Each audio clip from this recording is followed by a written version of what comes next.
रानी दुर्गावती एक बलिदान गाथा। शंकर दयाल भारद्वाज।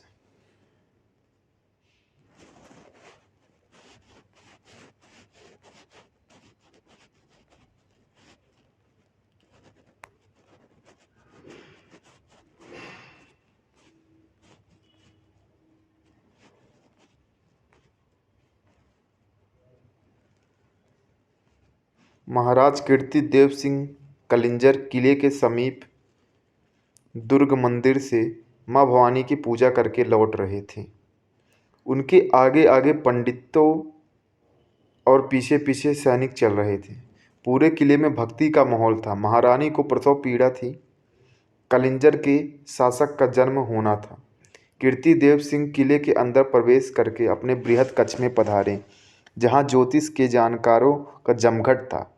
महाराज बैठे ही थे, तभी दौड़ती हुई धाय ने शुभ संदेश दिया। महाराज की जय हो, कन्या रत्न की प्राप्ति हुई है। दोपहर पूर्व शुभ मुहूर्त में कन्या का जन्म हुआ था। संभवतः महाराज कीर्ति देव सिंह को पुत्र की अभिलाषा थी, जो सिंहासन में बैठकर उनकी कीर्ति पताका फहरा सके। तथापि वे अपनी पहली संतान के आगमन पर बहुत खुश हुए। ज्योतिषचार्यों से फलादेश करने की विनय की। सभी ज्योतिष एक एक करके अपने गणित फलित लगाने लगे। अंततः एक ज्योतिष ने बताया, कन्या तेजस्वी होगी, शासक बनेगी, प्रजा का अपार सम्मान मिलेगा, इसकी कीर्ति सदा सदा भूमंडल पर स्थायी रहेगी, इसका दाम्पत्य जीवन संक्षिप्त किंतु श्रेष्ठ होगा, जीवन में अत्यंत प्रतिष्ठा प्राप्त होगी, किंतु व्यक्तिगत जीवन सुख और दुख से भरा रहेगा। ज्योतिष की बातें सुनकर महाराज कीर्ति देव सिंह निश्चित नहीं कर पा रहे थे कि ज्योतिष ने किस भाषा में क्या बताया है। फिर भी उनका सुख चढ़कर बोल रहा था। पंडितों को हाथ खोलकर दान दिया। कलिंजर विकट बीहड़ है, जहाँ शत्रुओं का जाना आसान नहीं है, किंतु सुरम्य है। दक्षिण की ओर जाने का सरल मार्ग है। सामरिक दृष्टि से अत्यंत महत्वपूर्ण है। इन दिनों हिंदू राजाओं की पराजय का सिलसिला चल रहा था। भारत भूमि वीरों से खाली नहीं है, किंतु पता नहीं यह कैसा कालखंड था कि वही भूमि कारों में उर्वर हो गई थी। जो वीर थे वे ही दिशाहीन थे। आश्चर्य की बात यह थी कि भारतीय वीर मुगलों के इशारों पर चलने लगे थे। इसके पूर्व कालखंड में जो राजा महाराजा अफगानों के साथ थे, उनकी निष्ठा मुगलों से हो गई, इसलिए हिंदू राजाओं का कोई अगुआ नहीं था। आगे चलकर इतिहास ने यही रोना रोया। कुल मिलाकर वह समय उपस्थित था जब हिंदू राजाओं का आत्मसम्मान स्वर्ग सिधार चुका था। उनकी मनोवृत्ति गुलाम हो चुकी थी। वे अपने प्राणों की सुरक्षा को महत्व दे रहे थे। उनका विवेक समाप्त हो चुका था। वे जीवित होने के बाद भी अंतरात्मा से मृतक थे। ऐसे ही समय में दुर्गावती का बचपन कलिंजर की भूमि में खेलता हुआ बड़ा हो रहा था। उसकी किशोरावस्था में बहादुरी की चमक थी, हिंदुत्व का तेज था। ऐसा लग रहा था कि किसी मरुभूमि में सहकार उग आया हो। हिंदुओं के अस्ताचलगामी स्वाभिमान सूर्य के छिपने से दुर्गावती के रूप में स्वाभिमान की चांदनी कलिंजर के उदय अंचल से उदित हो रही थी। कलिंजर की घटना है न है, साय का समय था, बाजार भरा हुआ था। दुर्गावती अपने अश्व प्रशिक्षक के साथ बाजार की ओर निकली थी। दुर्गावती का अश्व द्रुत गति से बाजार में प्रविष्ट हो गया। भीड़ भाड़ में भी दुर्गावती के अश्व को मार्ग मिल जाता था, किंतु प्रशिक्षक को मार्ग नहीं मिला। उनका अश्व पीछे रह गया। तभी बाजार में भगदड़ मच गई। बचो बचो शब्द सुनाई देने लगे। लोग भाग रहे थे। दुर्गावती ने देखा, एक मदमस्त हाथी भागा जा रहा है। यद्यपि महावत हाथी पर बैठा था, अंकुश भी मार रहा था, किंतु अब बेअसर था। दौड़ता हुआ हाथी आगे निकल गया। दुर्गावती के अश्व ने पीछा किया। दुर्गावती ने देखा हाथी का आनंद कितना भयदायक है। दुर्गावती हाथी के पास पहुंच गई। महावत ने किसी तरह से हाथी को वश में किया। वह हाथी से उतर कर जंजीर कस रहा था। तभी हाथीशाला के पास दुर्गावती अपने अश्व से उतरी।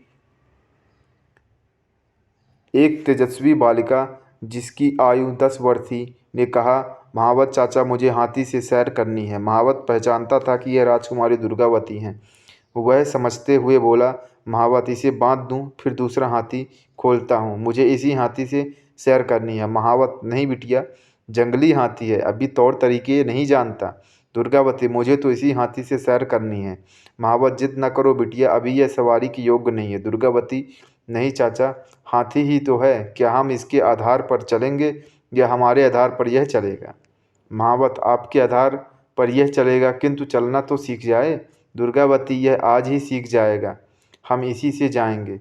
महावत, जिद ना करो, दूसरे हाथी को चुन लो। दुर्गावती, चुन लिया चाचा, जिसे चुन लिया उसे चुन लिया, आप इसे ले चलिए। स्वयं दुर्गावती ने हाथी के पास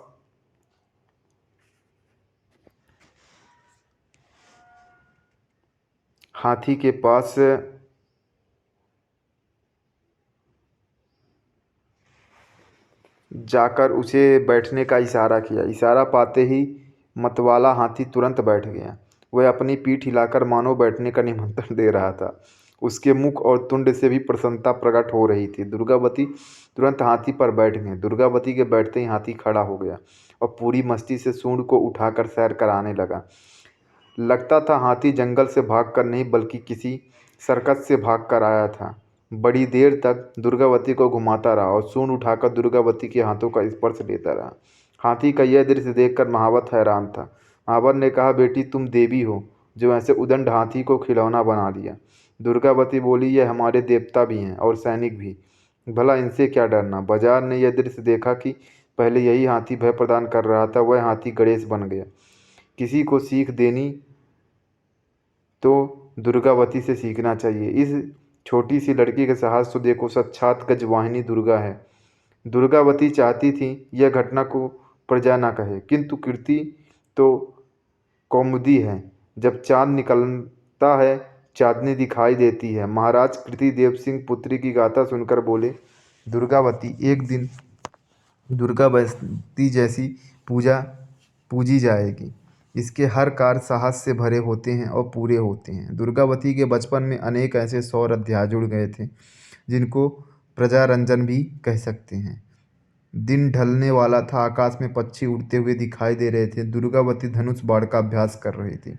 इतने में देखा कि एक बाज पक्षी आकाश से उतरा और एक लावे पर झपट पड़ा।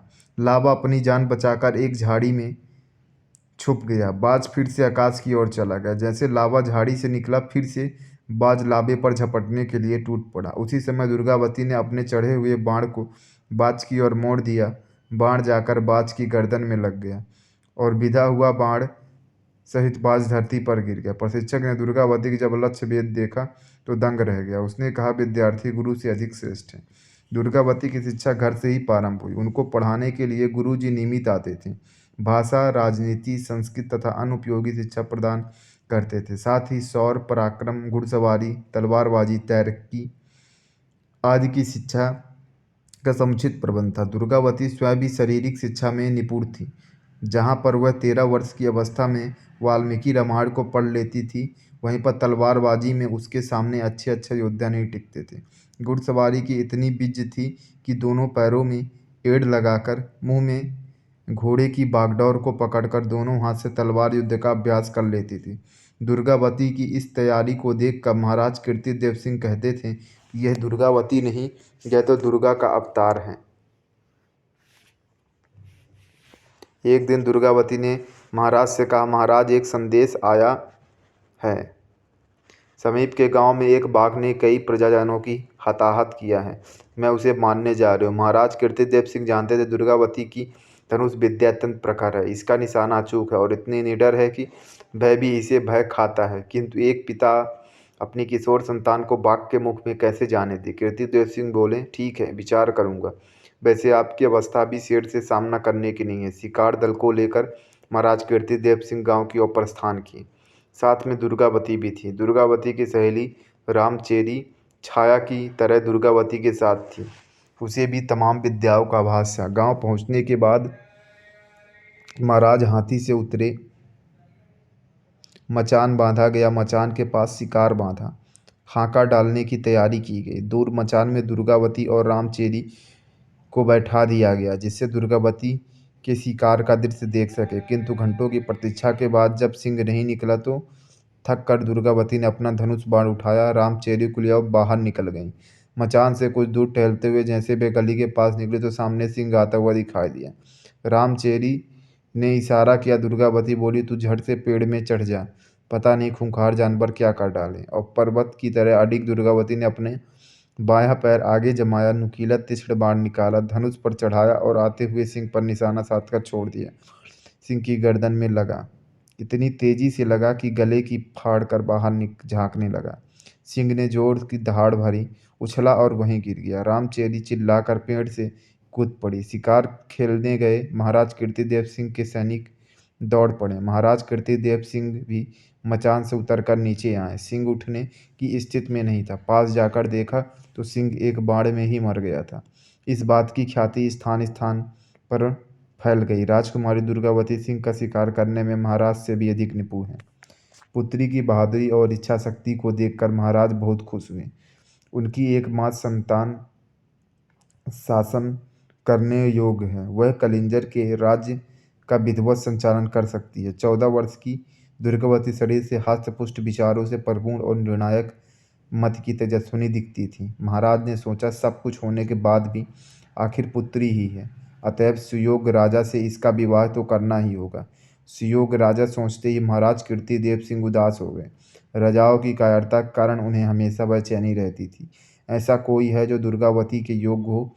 इस इर्द गिर्द के राजाओं को देखकर कीर्तिदेव सिंह का मन बढ़ जाता था। पिता इसी सोच में रहते थे कि फिर योग्य वर कैसे मिले। इधर दुर्गावती कुछ सैनिकों और रामचेरी के साथ कभी शिकार खेलने निकल जाती, तो कभी अपने राज्य को देखने के लिए। एक दिन दुर्गावती ने अपने सैनिक से सुना कि गढ़ा राज्य में बंदूक का इस्तेमाल बहुत होता है, साथ ही मुगल सेना के पास आग्नेयास्त्र हैं। बंदूक के प्रयोग से दुर्गावती का मोह था।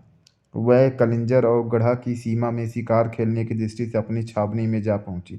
उन दिनों दुर्गा पूजन का उत्सव चल रहा था। 2 कोस की दूरी पर मनियागढ़ नामक एक स्थान था, जहाँ पर एक पठार के ऊपर बड़ा किला था, एक बस्ती थी, राजमहल था और एक भव्य मंदिर था। बस्ती में गौड़ जाति के लोग ही अधिकांश रहते थे। उस ऊंचे पठार पर चढ़कर चारों तरफ देखना बहुत सुंदर लगता था। दुर्गा पूजन उत्सव में गढ़ा के राजा भी मनियागढ़ में आते थे। दुर्गावती ने सोचा, हो सकता है इस मेले में बंदूक देखने को मिल जाए। अपने कुछ सैनिक और रामचेरी के साथ दुर्गावती ने मनियागढ़ और प्रस्थान किया। जंगली क्षेत्र वन पशुओं से सदा भरा रहता था। कभी भी कोई हिंसक पशु बस्ती में आकर उत्पात मचा जाता था। रामचेरी ने बताया, सुना जाता है गढ़ा के महाराज शेर के बहुत बड़े शिकारी हैं, देखने में कामदेव जैसे हैं। उनकी बातचीत सरस तथा विनोद प्रिय है। रामचेरी की बात सुनकर दुर्गावती बोली, तू मंदिर देखने जा रही है कि राजा महाराजा देखने जा रही है? दोनों सहेलियां बात करते हुए मनियागढ़ के नीचे बहने वाली केन नदी के पास पहुंच गए, जहां पर कुछ श्रद्धालु स्नान कर रहे थे, कुछ गा रहे थे, नाच रहे थे।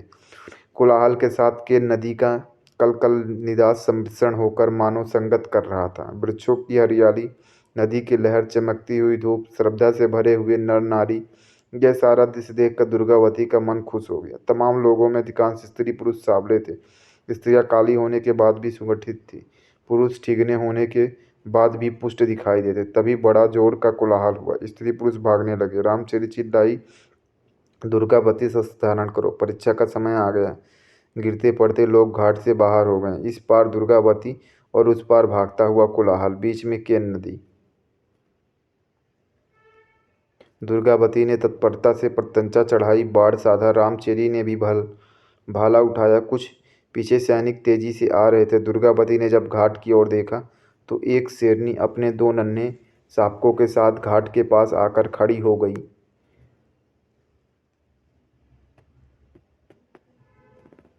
दुर्गा माता की 3 सुंदर सवारियों को देखकर दुर्गावती का हाथ ढीला पड़ गया। माँ अपने शावकों के साथ है। रामचेरी, यह तो अबद्ध है। क्या होगा शावकों का? कौन पालन पोषण करेगा? किसी को छत तो पहुँचा ही नहीं। रामचेरी डर रही तो बोली, छलांग लगाकर इस पार आ गई तो हमला बोल दिया तो? दुर्गावती ने समझाया, गहरा पानी, चौड़ी घाट, साथ में शावक, शेरनी इधर नहीं आ सकती। सिंह महाराज होते तो विचार करते।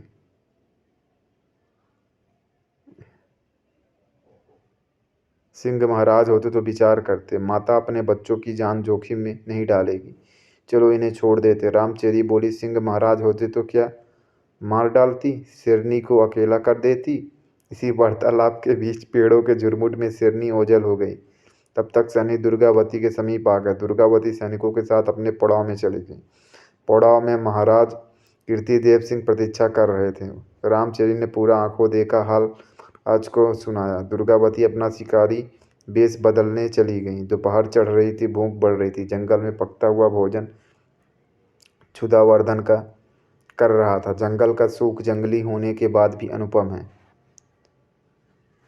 पड़ाव में खा पी कर दुर्गावती और रामचेरी कच्छ में आराम करने लगी। पर दोपहर को नींद कैसे आए।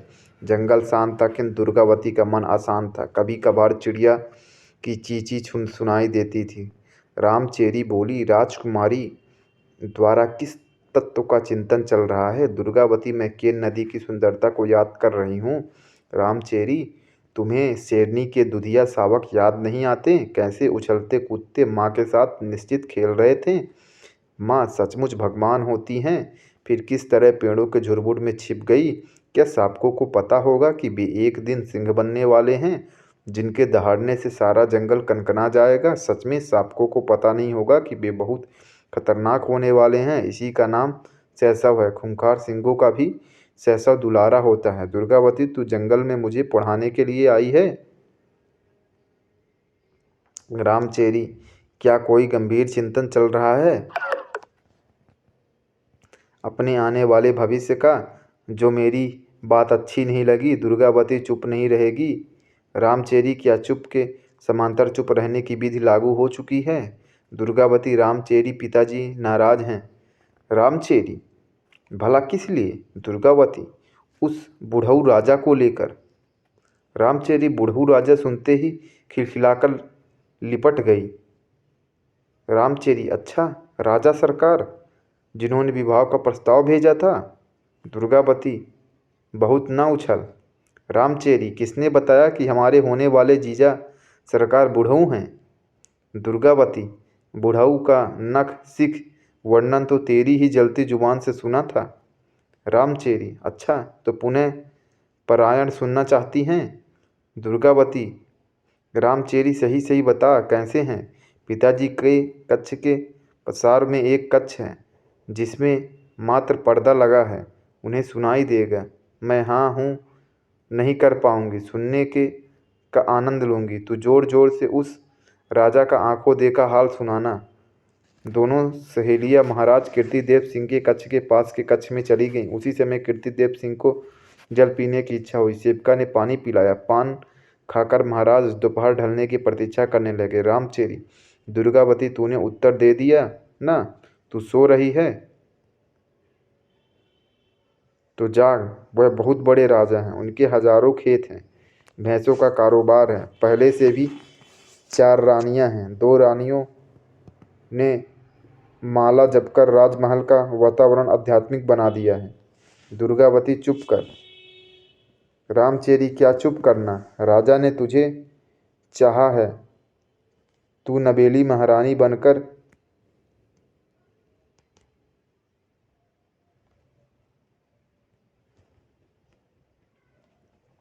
तेरा राज चलेगा। वे ऊंचे खानदान के छत्री हैं। दुर्गावती, तू चुप नहीं रहेगी। रामचेरी, मैंने तेरी तरफ से बातें की। वे बड़े लज्जालु हैं। आगे के दांत गिर जाने के कारण वे बात करने में भी लज्जा करते हैं। दुर्गावती, दांत नहीं हैं। रामचेरी, अरे, हिलकर नहीं गिरे हैं, आखेट में मुख से बाहर हुए हैं। बड़े शिकारी राजा हैं, पर अब शिकार नहीं कर पाते। दुर्गावती, भला क्यों। दूर का धुंधला दिखता है। सिर के बाल भी गायब हैं। कभी कभी तो उन्हें देखकर राजर्षि की कल्पना होती है। दुर्गावती, जोर से, ऐसे खुसट के से मुझे नहीं रचना ब्याह। दुर्गावती की बात सुनकर रामचेरी चुप हो गई। दोनों सहेलियां बड़ी देर तक चुपचाप महाराज की आहट की प्रतीक्षा करती रहीं। इतना तो तय हो गया कि महाराज ने दुर्गावती की इच्छा को जान लिया है। कुछ देर में महाराज कक्ष से बाहर निकले और उद्विग्न होकर टहलने लगे। कई ऐसे रिश्ते आए जो समकक्ष क्षत्रियों के थे, किंतु क्षत्रिय तेज समाप्त हो जाने के कारण, क्षत्रिय राजाओं के मुगलों के गुलाम होने के कारण दुर्गावती ने सभी रिश्ते नामंजूर कर दिए थे। महाराज कीर्तिदेव सिंह को दुर्गावती के विवाह की चिंता सताती रहती थी। कभी कभी वह भाग को ऊपर छोड़कर चुप हो जाते थे। मौका पाकर दुर्गावती रामचेरी के साथ कच्छ से बाहर निकली। तब तक संध्या का रंग चढ़ने लगा था। पंछी चहचहाने लगे थे। वातावरण में आर्द्रता आने लगी थी। पड़ाव के सामने कुर्सी पर महाराज कीर्तिदेव सिंह बैठे हुए थे। उनके पास आकर दुर्गावती ने आग्रह किया, मेरी मनियागढ़ पर्वत की देवी पूजन हेतु कल जाने की अभिलाषा है। रामचेरी और कुछ सैनिकों के साथ मैं भवानी माँ के दर्शन कर आऊँ। कीर्तिदेव सिंह बोले, सुना है गढ़ा के श्रद्धालु मनियागढ़ में पूजन करने आते हैं। पास के परगने में सिंह का आतंक है, होशियार रहना। सुना तो यह भी है कि राजा दलपत साहब भी प्रजा रक्षण के लिए सिंह का वध करने आने वाले हैं। जब संभव हुआ तो मैं मनियागढ़ देवी दर्शन करूंगा। कभी मनियागढ़ कलिंजर का हिस्सा था। रामचेरी बोली, महाराज क्या गढ़ा के महाराज दलपत शाह छत्री नहीं हैं? महाराज कीर्तिदेव सिंह बोले, उनके आचरण तो छत्रियों जैसे ही हैं और बहुत से लोग उन्हें छत्री मानते भी हैं। जिनके हाथ का छुआ पानी ब्राह्मण पी लेता है उसे हम छत्री मानते हैं। उसके यहाँ ब्राह्मण भोजन करते हैं तो उसके छत्री होने से कोई इनकार नहीं कर सकता, किंतु उतने चोखे छत्री नहीं है जितने चोखे करचुली हैं। रामचेरी बोली, महाराज आपने बहुत चोखे छत्री हैं। और ऐसा कहकर वह दुर्गावती की ओर देखने लगी। दुर्गावती बोली, हमारे गुरु जी ने बताया था छत्री जात नहीं छत्री धर्म होता है। जब हमें रघुवंशम पढ़ा रहे थे तब एक श्लोक आया था, छतात्राते इति छत्री, अर्थात जो आपत्ति से रक्षा करे वह छत्री है। मेरा मानना यह है कि जो स्वाभिमानी है, जो देश की रक्षा करने में सक्षम, वह छत्री है। दुर्गावती की बात सुन लेने के बाद महाराज कीर्तिदेव सिंह बोले, छत्री की व्याख्या करना अपनी जगह है। बिरादरी में किसी को छत्री बनाना और बात दलपत शाह के बारे में संपूर्ण जानकारी नहीं है, किंतु पता लगाया जाएगा। कल देवी दर्शन जाने की तैयारी करो। भोजन करने के उपरांत दुर्गावती रामचेरी के साथ अपने शयन कक्ष में आ गई। दासियों के समूह को अतिशीघ्र बाहर कर के राजकुमारी ने रामचेरी से कहा, तू ये बता दलपत शाह के बारे में कि वे छत्री हैं या नहीं। यह कैसे पता चल सकता है? उनका आचरण तो छत्रियों जैसा है। रामचेरी बोली, तू सोच मत, नहीं तो तुझे नींद आएगी। कल मानियागढ़ में राज्य के ढेर से लोग आएंगे, पढ़े लिखे पंडित आएंगे, भाट आएंगे, बिरुदाली बखान करने वाले आएंगे। मैं उनसे सब हालचाल जान लूँगी। तू अभी सो जा। जंगल में नींद ना आए तब भी थकान नहीं लगती, किंतु न सोने से तेज घटता है। कल सीधी चढ़ाई भी चढ़ना है, केन नदी में नहाना भी है, माँ भवानी का अभिषेक भी करना है और उन तमाम लोगों से भेंट करनी है जो राज के जानकार हैं। शिकारी वेश में नहीं चलना, वरना कोई राजकुमारी नहीं मानेंगे। रामचेरी की बात सुनकर दुर्गावती को बड़ी सत्तावना मिली और वह सोने का उपक्रम करने लगी। दुर्गावती की कानों में प्रातः काल का सुमधुर संगीत सुनाई पड़ रहा था। पेड़ों के झुंझुने बजने लगे थे। वह उठकर बैठी दुल्हा दे रहा था। रामचेरी अभी भी लंबे लंबे खर्राटे लेते हुए सुनाई दे रही थी। रानी दुर्गावती ने को छुआ और जैसे प्रणाम कर रही हूँ, धीरे से खड़ी हो गई। अपने हाथ ऊपर उठाए और अपने को लंबा करते हुए शरीर को ढीला छोड़ दिया। धीरे धीरे चलते हुए बाहर का दृश्य देखा। ठंडी हवा चल रही थी। मन हुआ चलकर बाहर चली जाए, किंतु राजकुमारी थी अय होती हैं। अतः रामचेरी को आवाज़ दी, बाहर देख। बाहर आकाश में कोई चित्रकार सूरज का चित्र बना रहा है। अभी तो लाल रंग भर ही दिया है और वह चित्र ऊपर उठे और जगत पर दर्शनी में देखा जा सके, इसके पहले उसे देख लेना चाहिए। रामचेरी अतिसोई थी। झटपट उठी, आंखें मली, बाहर निकलकर सूर्यदेव को प्रणाम किया। देर तक सोती रह गई। मैंने जाग क्यों नहीं पाई? लंबा सपना था। इन दिनों जो सपने तेरी आँख को आने चाहिए वह मेरी आँख को आते हैं। पता नहीं रात भर सपने में तरह तरह के छत्रियों की खोज करती रहती हूँ। रामचेरी बोली। दुर्गावती ने कहा, बहुत होशियार न बन, वैसे ही बहुत देर हो चुकी है। दुर्गा माता की पूजा करने जाना है, चल जल्दी तैयार हो। सुप्रभात की बेला में दोनों सहेलियां परिचारिकाओं के साथ पूजन सामग्री इकट्ठा करके पूजन के लिए चल पड़ी। दिन मड़ी चढ़ रहे थे। अपना भास्वर तेज प्रकट करने के लिए सूर्य को भी तो समय चाहिए। कुछ सैनिकों के साथ प्राचीन पर्वत की ओर चढ़ाई को ध्यान में रखकर पूजा दल चल पड़ा। एक शीतल कुंड में पहुंचकर सभी लोग सुस्ताने लगे। दुर्गावती ने हाथ मुंह धोया, 2 चुल्लू जल पिया। एक बार पेड़ की ओर ओझल सूर को अंदाजा और जैसे चलने की तैयारी हुई। एक भक्त मंडली आ गई जो वहाँ के लोकगीत भगत को बड़े ही अभिनय के साथ गा रही थी। कई लोग देवी के स्वांग रचे थे। एक पुरुष साक्षात काली बनत हुआ तलवार लेकर नृत्य कर रहा था। एक बार तो उसे देखने पर सहसा आंखें मूंद गई। सामने जलता हुआ खप्पर और नाचती हुई काली भाप और पृथ्वी उन्माद में नाचते लोग देखकर दुर्गावती का मन श्रद्धा से भर गया। कुछ दूर की यात्रा करने के बाद दुर्गा देवी का मंदिर मिल गया। दुर्गा जी की विशाल प्रतिमा, जिसकी 8 भुजाओं में शस्त्र, नीचे वध किया हुआ पापी महिषासुर। देवी शांत सुकुमार ध्यानमग्न जैसे मुस्कुरा रही थी। ठीक वैसे ही दुर्गा के सामने दुर्गावती खड़ी हो गई। दुर्गावती का सौंदर्य भी जैसे शरीर से फूट फूट कर निकल रहा था। शरीर में शक्ति सौंदर्य का अद्भुत सम्मिश्रण देवी होने की कहानी कह रहा था।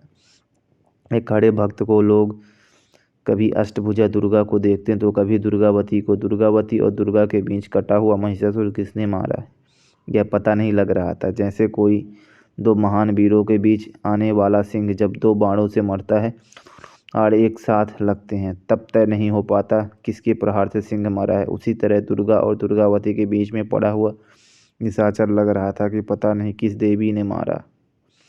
पाप के संहार से संतुष्टि का सुख मूर्ति में भी विराजमान था और दुर्गावती की आंखों में भी। सहसा दुर्गावती ने हाथ जोड़कर माँ अष्टभुजा से प्रार्थना की। दुर्गावती का स्वर प्रखर था, अंदस्ट छंद में गायन था, उच्चारण की मधुरता थी, भक्ति की पराकाष्ठा थी। जैसे श्लोक का एक एक शब्द भक्ति के अमृत में नहाया हुआ देवी के चरण में चढ़ गया हो। सभी श्रोता भाव विभोर हो गए। दुर्गावती ने सिर झुकाया, पंडित जी का पूजन के लिए इंगित किया। आराध्य से महती श्रद्धा को देखकर पंडित जी सोचने लगे, इस देवी का उच्चारण तो मुझसे भी श्रेष्ठ है, इसकी भक्ति तो मुझसे भी अखंड है। इसके रोम रोम में दुर्गा का ओज नृत्य कर रहा, लग रहा है मानो कोई दुर्गा स्वरूप दुर्गा की पूजा करने अभिलाषी हुई है। फिर भी पंडित जी ने पूजन कर दिया। पूजनोपरांत दुर्गावती अक्षत पुष्प लेकर अलौकिक मुद्रा में अलौकिक विनती करने लगी। पीछे से भक्त मंडली लोकगीत का गायन कर रहे थे, जिससे दुर्गा माता के बल पराक्रम सौंदर्य का वर्णन था। पुष्प चढ़ने के बाद देवी माँ को प्रणाम करते हुए दुर्गावती ने पंडित जी को प्रणाम किया और उन्हें रजत मुद्रा देती हुई चल पड़ी। मंदिरों में किसी एक मूर्ति की स्थापना नहीं होती। जहाँ दुर्गा जी होती हैं वहाँ इर्द गिर्द महादेव रहते हैं। इसके पूर्व भैरव बाबा का स्थान होता है। घंटे घड़ियाल की सज्जा होती है। हनुमान जी महाराज की स्थापना होती है। परिक्रमा और परकोटे होते हैं। दुर्गावती ने चारों ओर घूमकर सभी मंदिरों में माथा टेका, सबका दर्शन आशीर्वाद लिया और अधबनी सीढ़ियों के ऊबड़ खाबड़ वन पथ के चलते हुए वन का सौंदर्य विलोकने लगी। दुर्गावती ने यह दूसरा रास्ता जंगल की शोभा देखने के लिए चुना था। यद्यपि इस मार्ग से उसे 1 घंटे अधिक चलकर पड़ाव में पहुंचना था, किंतु परिचारिका और सैनिक पीछे चलने के लिए तत्पर थे। साथ में रामचेरी चल रही थी। कुछ आगे चलने के बाद दुर्गावती रुकी। रामचेरी ने पूछा, मेरा धनुष बाण किधर है? दुर्गावती के रुकते ही सैनिक दौड़ कर आया। दुर्गावती का धनुष बाण उन्हें दिया। वहीं पर रुककर दुर्गावती ने धनुष धारण किया, निसंग बांधा और वीर वेश बनाकर चल पड़ी। रामचेरी बोली, अब दुर्गा देवी लग रही है। अभी तो दुर्गा की भक्त दिखाई दे रही थी। ललाट का टीका नाक की ओर बहने लगा, जिसको पहुँचते हुए मस्तक आराक्त हो गया। कुछ दूर चलने के बाद पेड़ की छाया में दुर्गावती संपरिहार के लिए खड़ी हो गई। आ रहे लोग अधिक दूर दिख रहे थे। तभी एक जोर की आवाज़ आई, जैसे बाई ओर के झुरमुट से कोई चला आ रहा। उस आवाज़ के पीछे भीड़ जैसी आवाज़ सुनाई पड़ रही थी। पत्तों की खड़खड़ाहट, शिकारियों की आवाज़ जंगल में स्पष्ट सुनाई देती। दुर्गावती ने कहा, लगता है कोई जंगली जानवर का हाका हो रहा है, संभल जाना चाहिए। इतना कहने के बाद तुड़ीर से एक नुकीला बाण निकाला। धनुष की डोरी देखी जो कसी हुई थी। उसने बाण चढ़ाया और रामचेरी से बोली, तू डर मत, मैं हूं ना, मेरे बाणों के सामने युवा सिंह की कोई बिसात नहीं। बात करते करते कुछ समय बीता था कि आवाज़ तेज हो गई। एक पूरा लंबा वयस्क नाहर सामने आ गया। दुर्गावती ने अपने धनुष डोरी खींची और पूरी ताकत से बाण का संधान कर दिया। फिर उतनी ही त्वरा से दूसरा बाण धनुष में चढ़ा लिया। बाण सीधे जाकर नाहर की गर्दन में धंस गया। नाहर दुर्गावती नहीं देख पाई, क्योंकि उसी समय वह फिर से बाण चढ़ाने लगी थी। नाहर के गिरते ही रामचेरी से भलकर दुर्गावती के पीछे खड़े हो गए, किंतु उसी समय कारी पुरुष और उसके पीछे कई लोग खड़े हो गए, आपस में बात कर रहे थे। महाराज, आपने तो एक बाण में ही इतने बड़े नाहर का वध कर दिया। महाराज ने देखा नाहर सचमुच तड़प रहा था। उसके शांत होने में अभी देरी थी, किंतु उसकी गर्दनों के दोनों ओर बाण बिधे थे। पुरुष ने कहा, मैंने तो एक ही बाण चलाया था, यह दूसरा बाण किधर से आ गया? सामने देखा तो एक युवती धनुष बाण चढ़ाए खड़े दुर्गावती को देख और करने लगा, क्या सच है दुर्गा देवी मेरी रक्षा करने के लिए धनुष बाण धारण किया है?